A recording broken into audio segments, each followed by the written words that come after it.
Hello everyone and welcome. I am Lelu and today we are going to see how to create some 2D fire effects.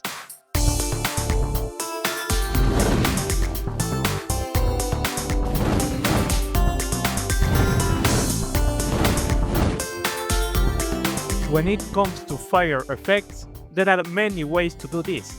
Here I have a static fire effect and a dynamic fire effect. Both of these effects are similar, but they are done in a completely different way. I really like to use the static fire effect for environments because it is very optimized in terms of performance, it is visually more appealing, and it is fully customizable.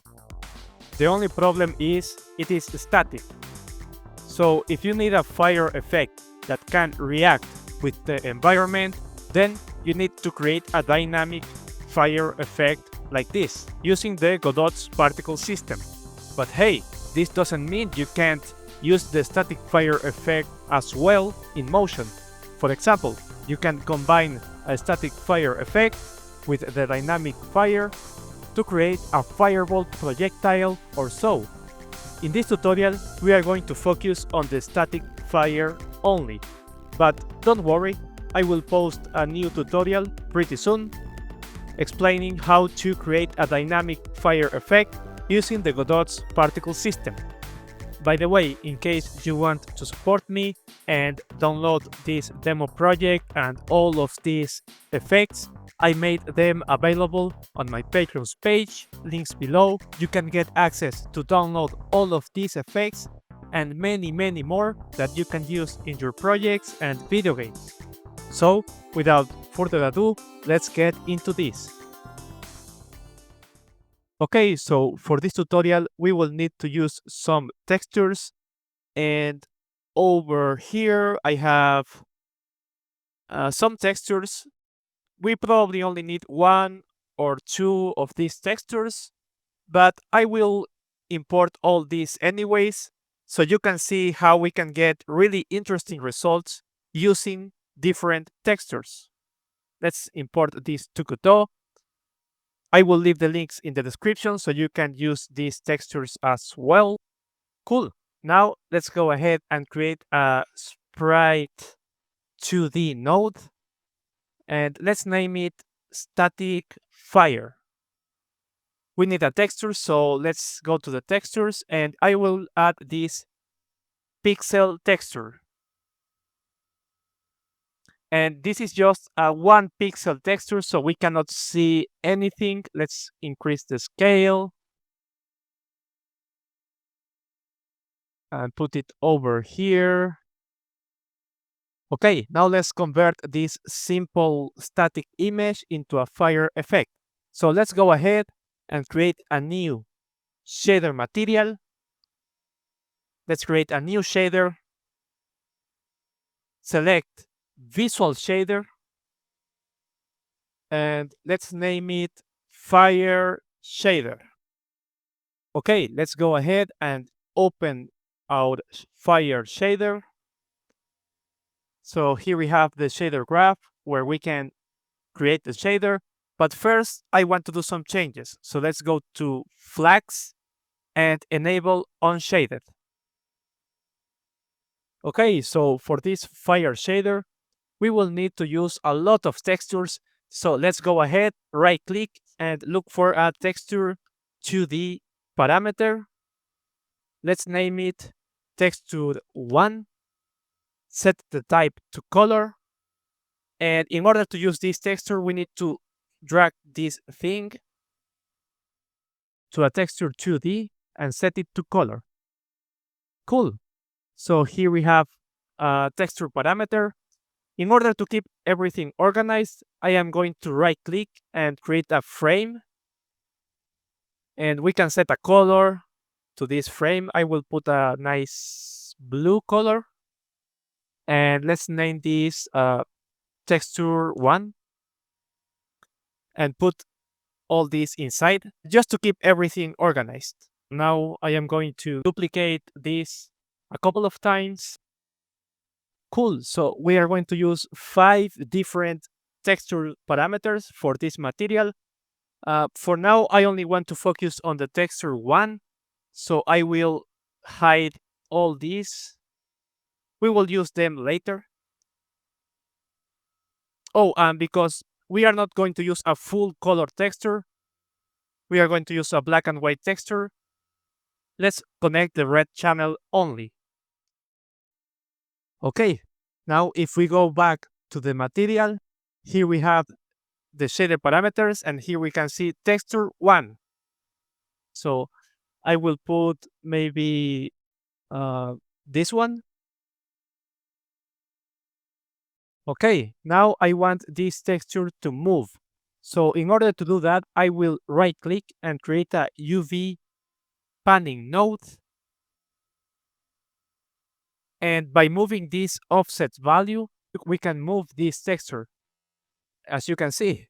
But it looks kind of buggy. This is because we need to set this texture, the repeat mode, to enable. Okay, now we can move this texture and it's repetitive. But in order to move this automatically, I am going to create a time node and a vector2 parameter. Let's name it speed. And let's multiply this speed with the time node. So now if we go once again to the material, here we have the speed parameter. I will set a speed of 0 and 1. Okay, now I also want to being able to adjust the scale of the texture. So I will right click and create a UV scaling node and create another vector2 parameter. Let's name this scale and put a default value of 1, 1. Okay. Now let's go back to the material, and here we can modify the scale if we want, which is really convenient sometimes. For now, I will leave a value of 1 and 1. Okay, now we only need to use all these textures. Let's go one by one. I am going to use all these textures to modify the main texture. For example, I will use the texture 2 to add something to the texture 1. So let's add, and because this is a black and white texture, I will add the texture 2 to the texture 1. Let's see what happened. Let's go back to the material. Now, as you can see, here we have the texture 2 enabled. This time I am not going to drag a texture over here. This time I am going to right click and create a gradient texture 2D. Okay, now as you can see in the result, the texture 2 is adding on the top of the texture 1. For this fire effect, I am going to adjust this gradient. I will move these dots like so. And maybe I can adjust this a little bit. No, maybe this is okay. I will leave this as it is. Let's go back to the shader graph. And now let's use another texture.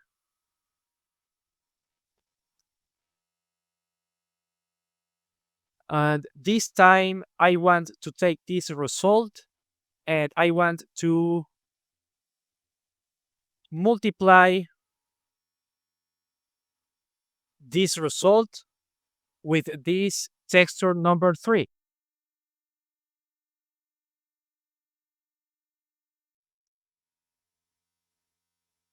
Let's go back to see what happened.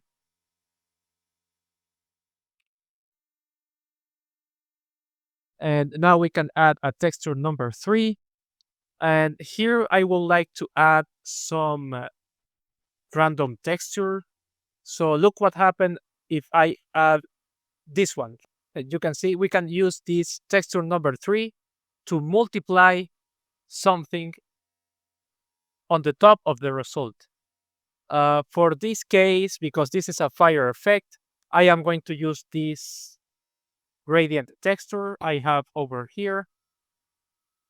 Let's go back to the shader graph and let's continue with another texture. Let's grab the texture parameter number 4. And this time I want to subtract the result with this texture number 4. And let's go back to the editor.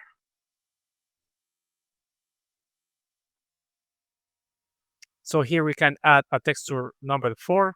This time I will create a gradient texture 2D. So as you can see, we can like make the flames disappear. I want this gradient to be vertical. So let's move this point over here. And we can control like how much fire disappear on the top using this gradient, like so. So yeah, this is amazing. Now this really looks like a fire effect. But you know what? I don't like this texture too much. Let's try with a different texture. Maybe this one. Whoa, okay. This looks cool, but it doesn't look like a fire. Let's try, for example, with this one. Whoa, okay, this is better.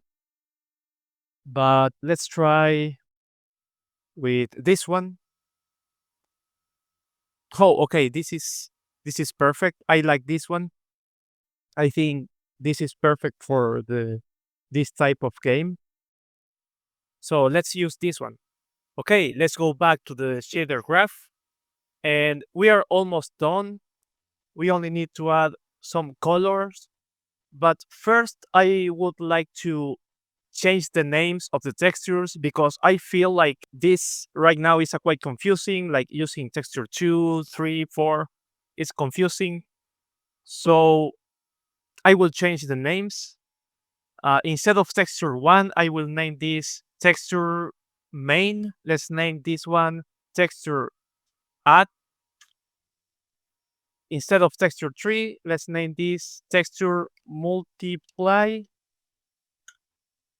And instead of texture 4, let's name this one texture substract.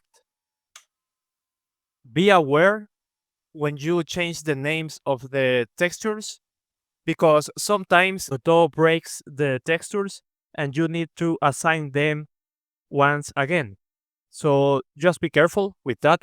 Anyways, before adding the final texture, there is one more important thing we need to do. And that is to add a special node at the end. So let me grab this and look for a clamp node. And all this does is to stabilize the final result to make sure that it is between 0 and 1. And this is really important because remember, we are doing a lot of crazy math operations. We are adding something, multiplying, subtracting, and sometimes we can get really crazy negative values. So just to make sure that everything is okay, we are using this clamp node. Okay, let's add the final texture to this effect.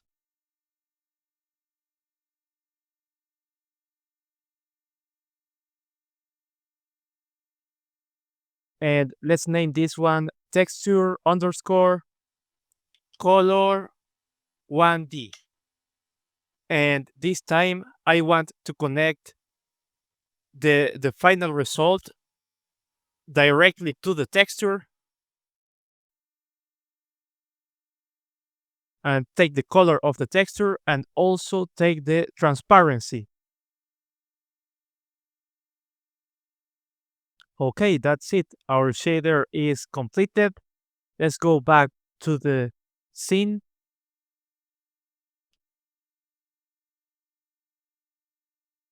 And here now we can add the texture color 1D parameter.